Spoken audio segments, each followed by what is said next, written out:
मैं मिसिस खरे Lalbagh girls inter college के YouTube channel पे आप सभी का स्वागत करती हूँ।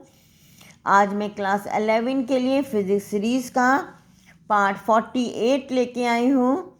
आज हम बताएंगे law of conservation of linear momentum, रेखीय संवेग संरक्षण का नियम। बच्चों, ये 9th में भी आप पढ़ चुके हैं।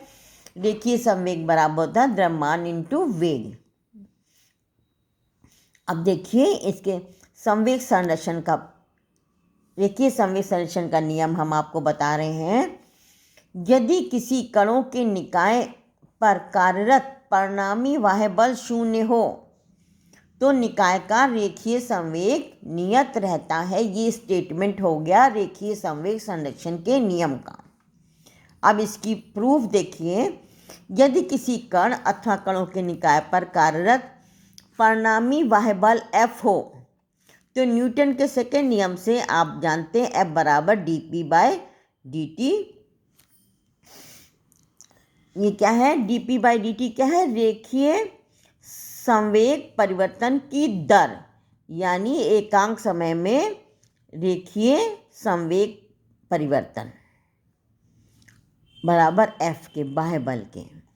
अब देखिए बाह्य बल शून्य हो, यदि इस इक्वेशन में F बराबर 0 रख दें, बाह्य बल शून्य हो, तब dp/dt बराबर 0, यानी रेखीय संवेग परिवर्तन की दर 0, यानी dp संवेग में परिवर्तन 0, यानी p क्या? रेखीय संवेग नियत या कांस्टेंट। ठीक है, अब देखिए समझ में आया बच्चों? ये इम्पॉर्टेंट है। बहुत चीज़ें अब आपकी नहीं है कोर्स में, वो हम नहीं पढ़ा रहे हैं। जो हम पढ़ाते जा रहे हैं उसको आप पढ़ते जाइए। संगामी बलों का संतुलन। यदि किसी वस्तु पर कार्यरत सभी बल उसके एक ही बिंदु पर कार्यरत हों तब उन्हें संगामी बल कहा जाता है। एक ही बिंदु पर कार्यरत सभी बल कार्यरत हों तो संगामी बल कहा जाता है। संगामी बलों के प्रभाव में वस्तु के साम्य अवस्था में रहने पर के लिए वस्तु पर कार्यरत सभी बलों का सदिश योग शून्य होगा। यदि बहुत सारे बल एक बिंदु पर लगे हैं लेकिन वस्तु जो है साम्य अवस्था में है, तो क्या होगा कि इन सभी बलों का सदिश योग क्या होगा? शून्य होगा, यानी रिजल्टेंट कोई बल नहीं कार्य कर रहा होगा। अब देखिए 3 संगामी बल साम्यावस्था में होंगे यदि उन्हें त्रिभुज की 3 क्रमागत भुजाओं के रूप में अभिव्यक्त किया जा सकता है।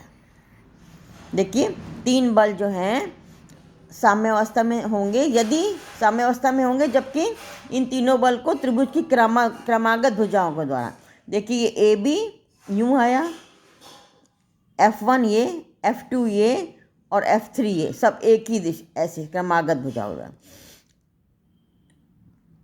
अगर 3 बलों को इस तरह से त्रिभुज की ली गई क्रमागत भुजाओं द्वारा प्रदर्शित करते हैं तो क्या होगा कि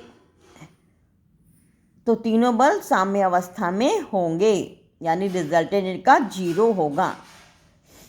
अगर 3 से अधिक हैं तो जितने मिला करके सब बहुभुज की क्रमागत भुजाओं द्वारा निरूपित होगा, तब भी जो है रिजल्टेंट 0 होगा।